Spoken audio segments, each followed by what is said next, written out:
So continuing, so I have here the chart from the Stoker. So for the turns and elbows, right? Since in our ducting here we have your elbow CI, okay? So if you will notice, we have done sa baba is the ratio of inner to the outer radius. Inner ratio of outer to inner radius, okay? Okay, so I have here the CAD drawing, so we can measure directly yung radius. So sabi niya, sabi dito sa book, we have ratio of inner and to the outer radius. So we have here, so I can measure it by this one by using the tool here. So I can here draw radius, okay? So I have the ratio of 150. So meron tayong 150. So I'm going to input that one. So our ratio of inner to outer. Okay. So you have 150 mm. Then your inner, so I have the 250. So I have here 250.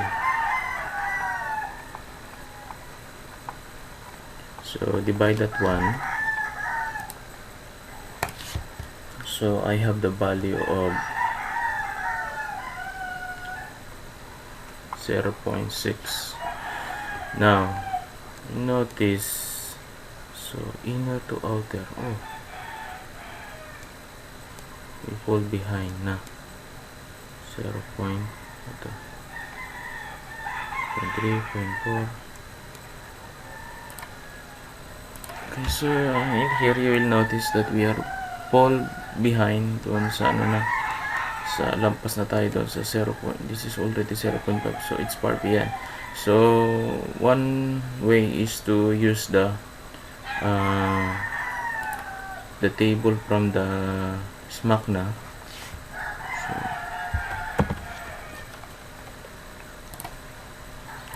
So what I'm going to do, I'm use the table from the SMACNA. So SMACNA stands for the Sheet Metal and Air Conditioning Contractor National Association Incorporated.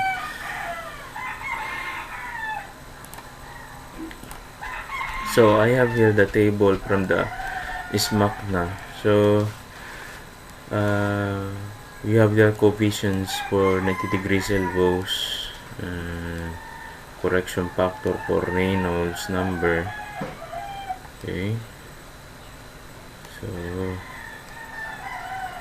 we have your definitions here. Now what we need is yung RW, so that will be yung radius sa gitna and yung width ng duct. So going back to the drawing, so I have here 150, so the inner radius and the outer radius. Now in order to get yung center, you just only have to measure. So I'm going to measure yung gitna, so from here going here, so that is 150 yung gitna ng duct natin. I'm going to measure that one here, so that is 150. So I'm going to type offset. So I'm gonna input 150 to get to have the value. Then again, you have your dimensions for radius. Okay. So here now I have the radius of 300. So your RW,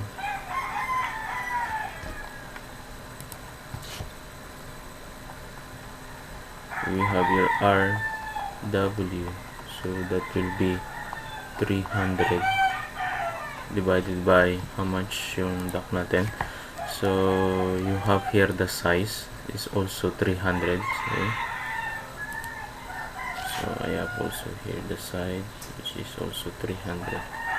So this is 1. Okay, dito na tayo. That is 1. Now we have another ratio, yung HW. So that will be the height tsaka yung width nito. So you have here HW, that will be equal yung height niya. So going back to the drawing, we have the height of 250. So to check that one, to verify, you can measure that one here. So this is 300, that is your width, and yung height niya is 250. So you have your 250 divided by your width, it is 300. So that is equal to 0.833. So 85 between, so that is in between 8.75 height tsaka width. So we try to round up na lang natin in order para mabilis tayo. So pwede rin naman natin itong siyang interpolate, but it will take time for us to interpolate.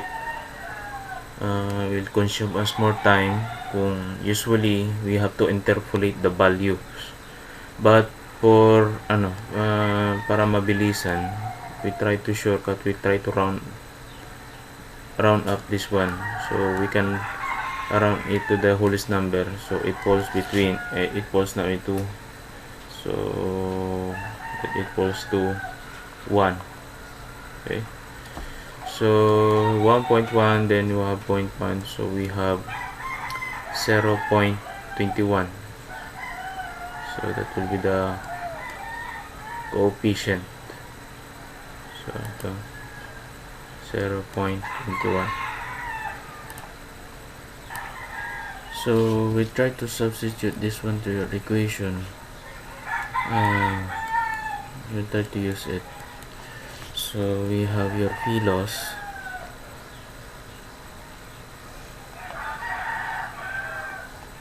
divided by your velocity to square time divided by 2 times the density of air. So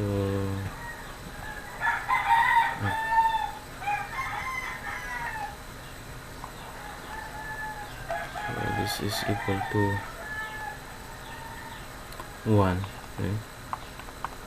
So we have your P loss, so P elbow at point P elbow at C1.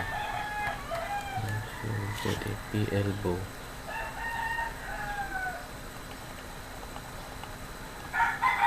C1 is equal to, so this will be 1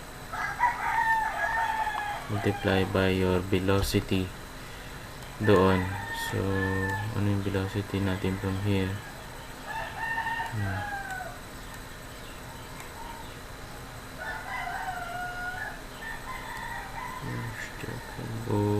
So ang velocity natin dito is your C1. This is C1, that is 3.78 meter per second. So we have velocity of 3.78 meter per second divided by 2 times the density of air. So the same also density that we have here, so 1.21.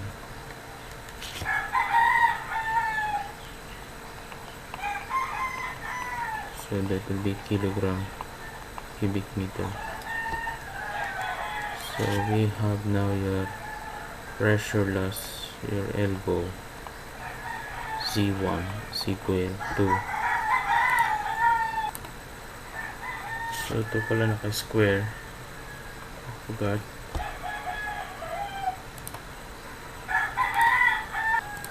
So we have the value of 8.64 Pascal. Okay. So enter the value. So we have your branch takeoff, then we have here your elbow. I'm gonna input here elbow.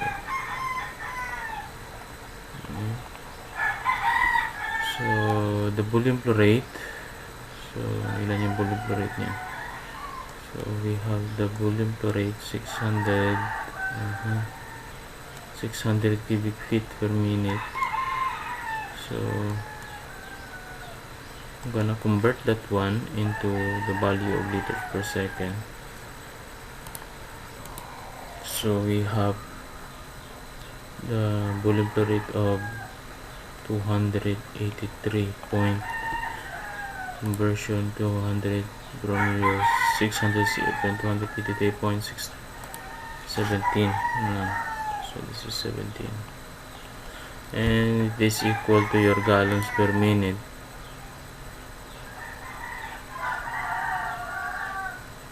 So GPM, gallons per minute US.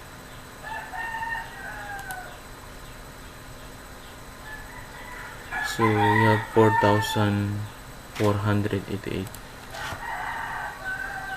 So we have 4,488.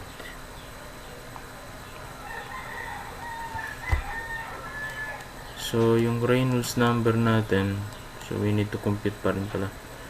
So that is the Reynolds number yung doon sa part na yan. Now we're taking the branches now. So wait lang. We'll fill out that one. Then viscosity, so the same also. We have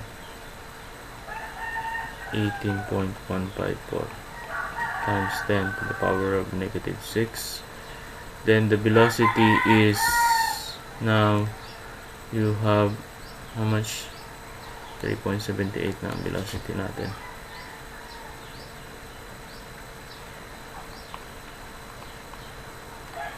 And this one, drag length, wala tayong change in elevation, wala rin.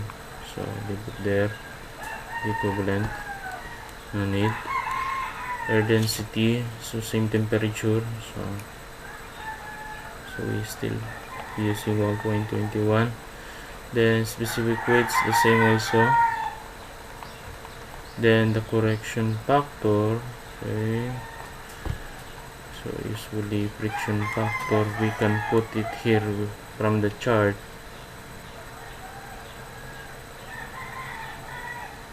So that is how much? That is also 1.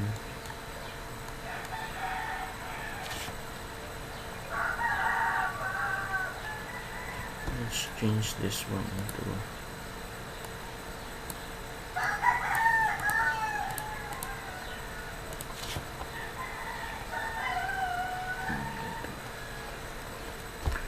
so we have the value of 8.64.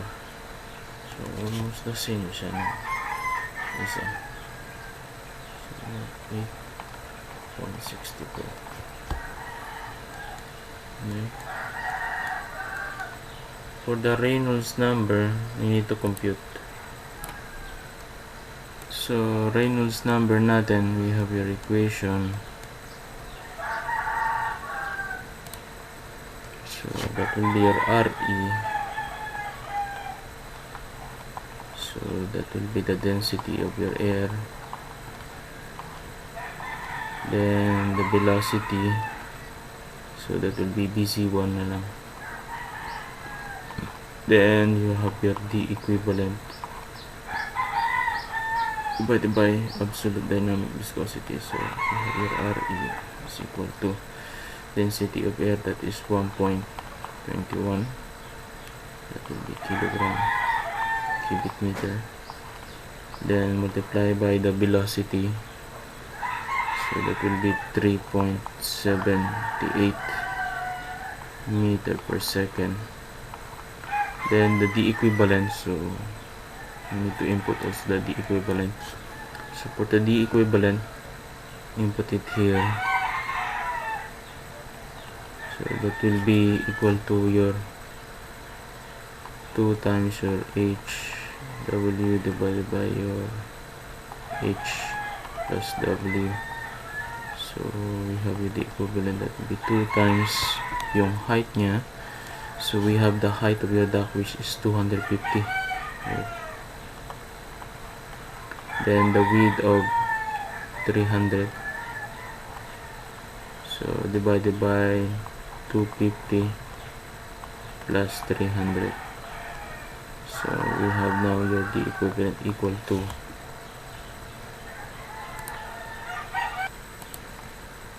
we have 272.7. so this is in mm. So we can input that one sa table natin. Here the equivalent mo, duct change the equivalent, so we put it here. So this is 0.272. So we'll use this one in our equation. So this will be 0.272. Then divided by the absolute dynamic viscosity, which is the absolute dynamic viscosity is 18.154. So we have 18.154 times 10 to the power of negative 6. So we have now your RE. So we have the value of 68,528.89. So that is greater than 2,100. So we can say that the flow is turbulent.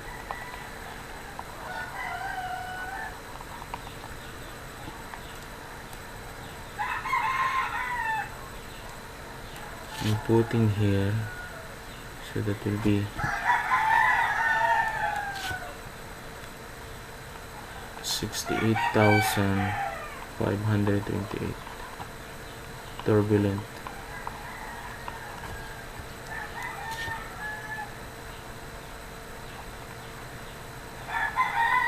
Okay. So here we can size your elbow, so we can input the value of size of the elbow also.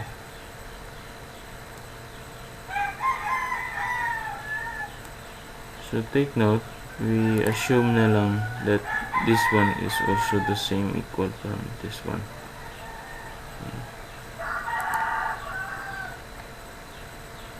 So since it is like a converging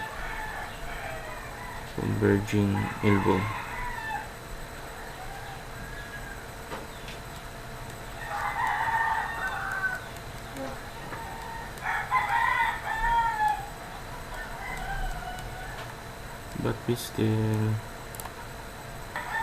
But we are going to add also converging. So from here we can measure also yung width nito from here.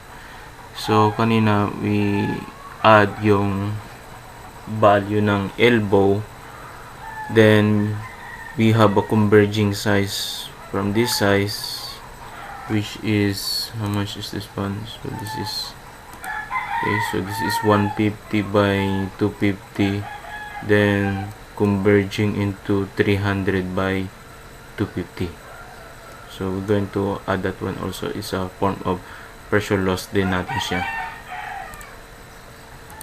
Okay, so we have now converging this size going to this size. So you can input the values for yung the change of pressure.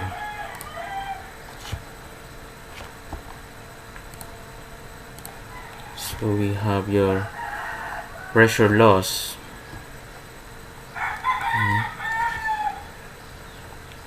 So we have your pressure loss, so that will be equal to the density of your air, so that will be 1.21. So this is kilogram per cubic meter.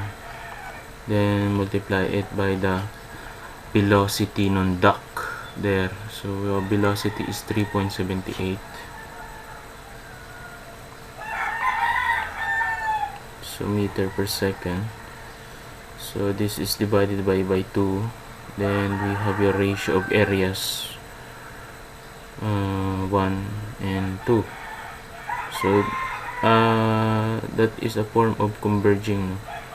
Take note here. This is converging and this one is diverging.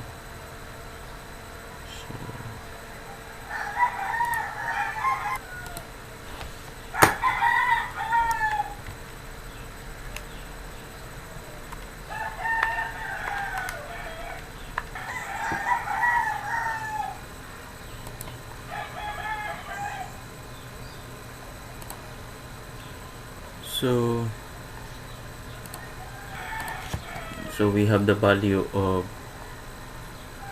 negative 1.72 Pascal.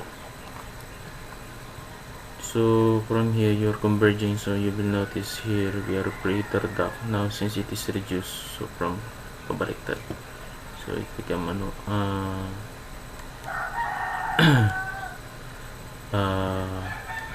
diverging. So we have converging elbow here. So yun ang nakuha natin. Let's just take a look at that. We have converging.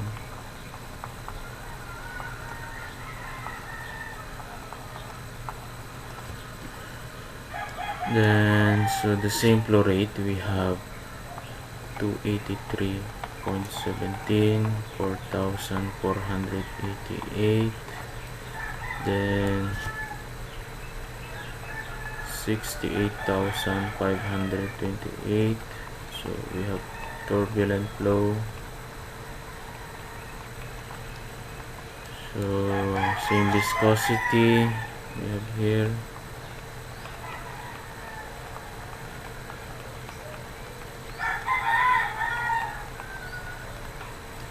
Then we have no duct, no change in elevation. So put it there. That's the equivalent.